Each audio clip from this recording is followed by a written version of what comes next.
Hello guys, TheDerpHog here. Today I am ranking all 128 Blue Sphere Quadrants in the game Blue Sphere. This is recommended to me through my suggestions survey, and it is located on my website, which is always linked down in the description. And if you go down my website and under Blue Sphere Extras, that's how you can suggest stuff to me. So I did the ranking a bit differently. I did it beforehand, so I wouldn't go into explaining on detail and like type it out as I explain it. So I did it beforehand, so let's get started. So I ranked Quadrant 0 as a B because it's average. There's really nothing good about it, except you can do like a good couple backwards moves, and it's been reused in the Mania version and the new Blue Spheres Quadrant version. Also, Quadrant 1 is the same thing as Quadrant 0, and it's also been reused in Mania and Sonic Origins. Quadrant 2 is an A because its rings and Blue Sphere count is equal, so it can make equilibrium levels a lot quicker. So but it's not a set difficulty 3 equilibrium quadrant, so it's an A. Quadrant 3 is okay. It helps make level 1. It helps make levels that end in 1 or 6. It's really not that special. I love any quadrant that can make. So Quadrant 4 is one of the 16 quadrants that can help make a level a purple and black color level. So that is one of the reasons why I put Quadrant 4 as an S, because I also like Quadrant 4, honestly. Quadrant 5 is that level that people are stuck on, or I hope we're stuck on back when Sonic Mania first came out, with that one level with Quadrant 5 quadrupled, so it's an A. Quadrant 6 is actually our first C tier. It's like really nothing special about it. Quadrant 7 is also reused in Mania and Sonic Origins, and it's also really nothing. It has one sphere and 2 rings. Quadrant 8 is an average. There's a spot where you can jump or like use the springs to get to another side of the level, or the quadrant. Quadrant 9 was reused in one of my 31 custom levels for Sonic Mania. If you'd like to check that out, there's a video. That's a video on my channel, or I'll put it in the top right corner over here. Quadrant 10 is one of those quadrants where you really can't die on unless if you accidentally go back and hit a red sphere, because there's no commonly generated red spheres in this quadrant. It's all bumpers, so it's an A. Quadrant B is wide out in the open. Quadrant 11 is a B. It's wide out in the open. It's also the first set difficulty 0 quadrant, so it's like really not. I don't want to give it an A because it's not that hard. Quadrant 12 is, again, a C. It's not really special. I like Quadrant 13 because of the maze-like pattern, and plus it's a set difficulty 3. So that's the reason why I give it an S. Again, Quadrant 14, anything that I give a C, that means it's not really interesting to me, or it's not interesting, but it's not like so bad that I don't like it. So it's a C.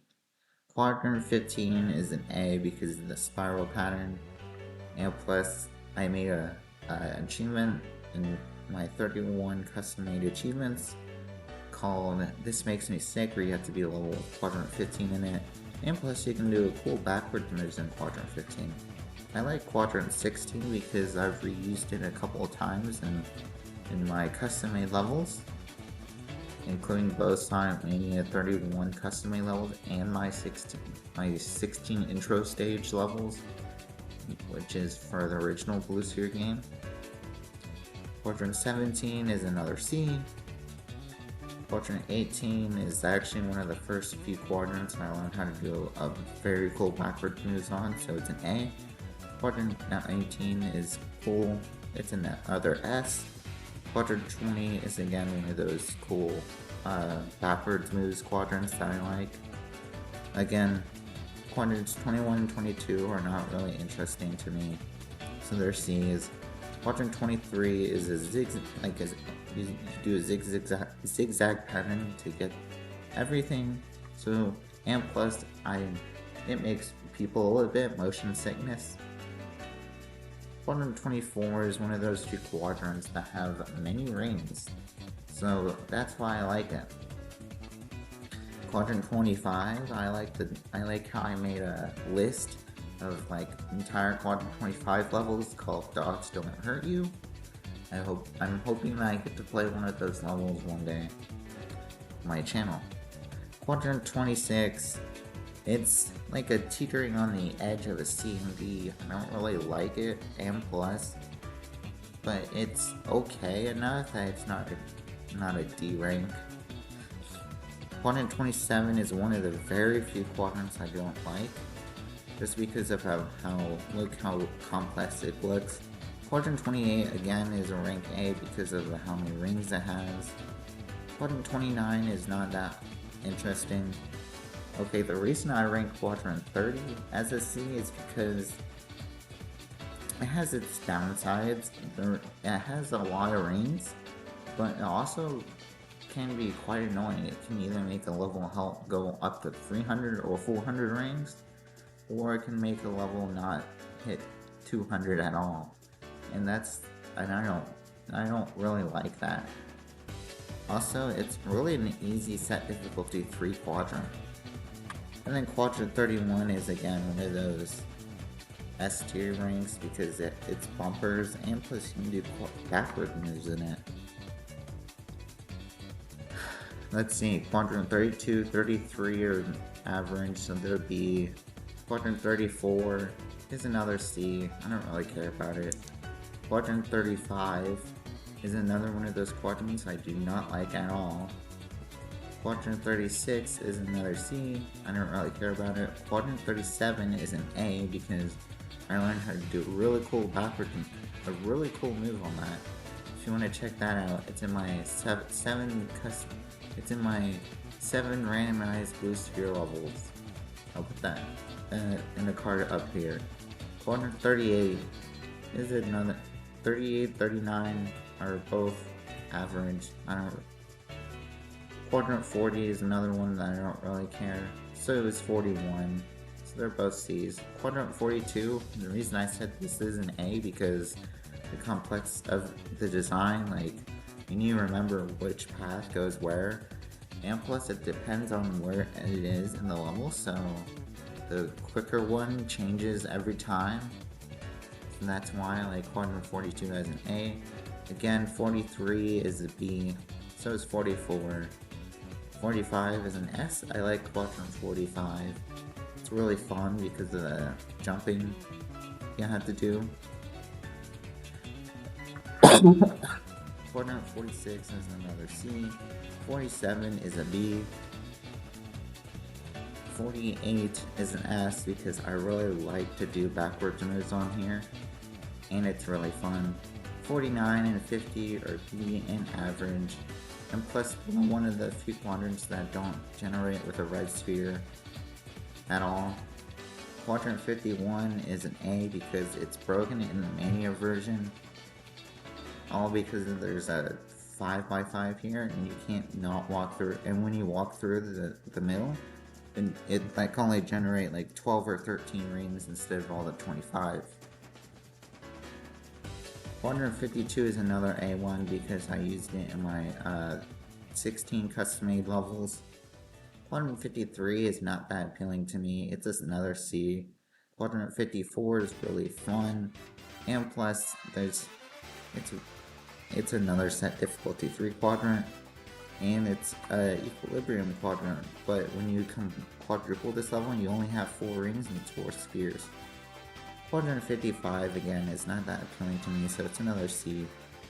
56 is average, it's okay, so it's a B.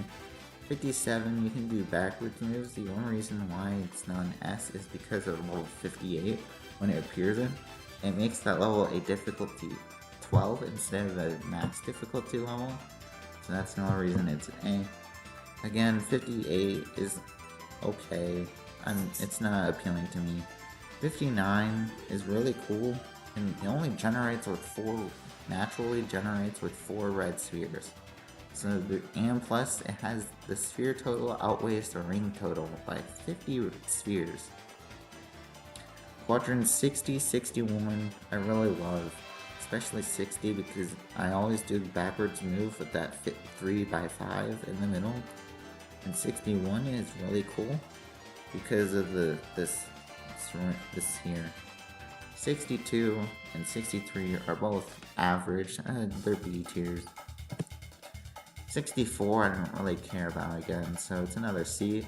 65 through 67 are all A's because 65 is really fun. 66 I reused part of it in my custom 16 stages levels. And I also reused it in my 31 Mania custom stage levels. 67 is like, I really liked how there's a one level on the custom state for the website for Blue Sphere, looking at Blue Sphere's codes, that one of the links leads to this, and it's called the Yellow Brick Road, and it's literally true. There's a lot of rings that kind of look like a road, so it's an A. Quadrants 68, 69 are both B's because they're average, they're okay. Quadrant 70 is, I like it as an A because of how there's a tight path you have to follow. Quadrant 71, I really like Quadrant 71 because A, it's an equilibrium level, and plus it has 45 rings and 45 spheres. Quadrant 72 is okay, it's a B. Quadrant 73, it's not really appealing to me. Okay, Quadrant 74, I think it's one of the only set difficulty 0 quadrants that I made as an S. Because look of how tough it is. It's really tough. Because you have to do a whole bunch of jumping, and it only has 2 spheres. Plus, it kind of really tripped up one of the greatest Blue Sphere players that I think I know. It took that person a while to beat this little this quadrant quadruple level, but it only took me like 25 tries. So it's a tough quadrant, set difficulty 0 quadrant. Quadrant 75 is another S because it can make a level tough due to trap levels, or due to trap because of this extra sphere up here. Like, if it's like paired with 29 or something, it makes it a trap level. And a very good example of a trap level is level 460. And I also did a video on that too. 176, I think, in my opinion, is it's okay, but I think it's a really bad quadrant in general. Quadrant 77 is one of those equilibrium quadrants, and it's a set difficulty 3 quadrant, so bonus on that. Quadrant 78, I really like it because I played 2 levels, or no, I played a level where it was double, and then the very next level, Quadrant 2 was double. So that's the reason why it's an A. Quadrant 79 is an A because it appeared in one of my favorable levels that I used to like, and plus it has a lot of rings. Quadrant 80, even though I made like 685 and 106C, Quadrant 80 is actually a very good level because of quadrant because of these 8 rings here. Because you have to jump and get them. Plus I like the 5x5 how it looks cool. Quadrant 81 is an average. Quadrant 82 I really like. It's an A because of how many rings it has. Quadrant 83, I like the toughness because of the zigzag pattern. And plus you can do a couple moves to really cut some time on this quadrant. Quadrant 84 is one of those other quadrants that is broken in Sonic Mania again. So that's why it's another A. Like I said earlier, Quadrant 85 leads into Quadrant 30, so it's a C. Quadrant 86 is a B, and 87 are both B's and average. So is 88. 89 is another one of those broken quadrants in Sonic Mania version. Quadrant 90 is an OG quadrant. It was in the very first level that I played on my channel. Quadrant 91 is also one of those broken quadrants in Sonic Mania, so it's an A. Quadrant 92 is a D, because I don't really like it. It's one of the very few quadrants I don't like. Quadrant 93 is an S because of Ring Palace and how many rings there are. Quadrant 94 and 95 are both C's, because I don't really care about them. Quadrant 96, I like the design and how many rings there are. Quadrant 97, it's average, so it's 98. 99, I like how you can cut through it and make it make rings. Quadrant 100, it's really cool, and plus it's one of those few quadrants that can make a level purple and black, or no, orange and purple color scheme. Quadrant 101 is a B tier because it's average, it's okay. Quadrant 102 is a C because I don't really like it, but it's not like one of those like dislikable quadrants. Quadrant 103 is an S tier because I really like it, and it's really fun, and it's the maze-like pattern. Quadrant 104 is average, so it's 105. Again, due to Quadrant 106 leading up to Quadrant 30, it's a C. Quadrant 107 is a B because it's average. Quadrant 108 I really like, so it's an S tier. Quadrant 109 is an A because it's not like really appealing to me. It's really cool, and plus it's a set difficulty 3 quadrant. That's also the reason for Quadrant 110. And Quadrant 111 is average. I really like Quadrants 112 and 113 because of their design, and plus Quadrant 112 you can do backwards moves, and Quadrant 113 you can do some really cool moves. Quadrant 114 has a really cool design, but it's only set difficulty 0, so I really like it. Quadrant 115 is an average. Quadrant 116 again is like Quadrants 4 and 100 because it makes the same color difficulty level, the same color pattern level, and plus it's a set difficulty 3, and plus I like the springs and the complexity about it. Quadrant 117 has a lot of rings and a lot of spheres, so I really like it. Quadrant 118 is really bouncy and is a maze-like, so if you accidentally mess up, you can't go back and get it, a sphere or something. Quadrant 119 is normal, it's okay. Quadrant 120 is one of those quadrants I do not like at all, so it's a rank D. 121 I really like. 121 and 122 I really like, but they're not like S tier. Quadrant 123 is pretty easy, even though it's a set difficulty 3 quadrant. It's a B. I really like Quadrant 124 because of how to jump to get these rings. Quadrant 125 and 126 are both A tiers because they have these two quadrants have set rules that make them only appear in certain spots. Like Quadrant 125 can appear in all but one spot in the map. Quadrant 126 can only appear on the right side of the map. It cannot appear on the left side. And Quadrant 127 is an S because A, it's set difficulty 3, and B, it only appears every 128 levels or so because it can only appear in the A slot or that top right slot. So that's the reason why it's S. So there you go. Those are all my ratings of the quadrants. I hope you like it. And thank you for watching.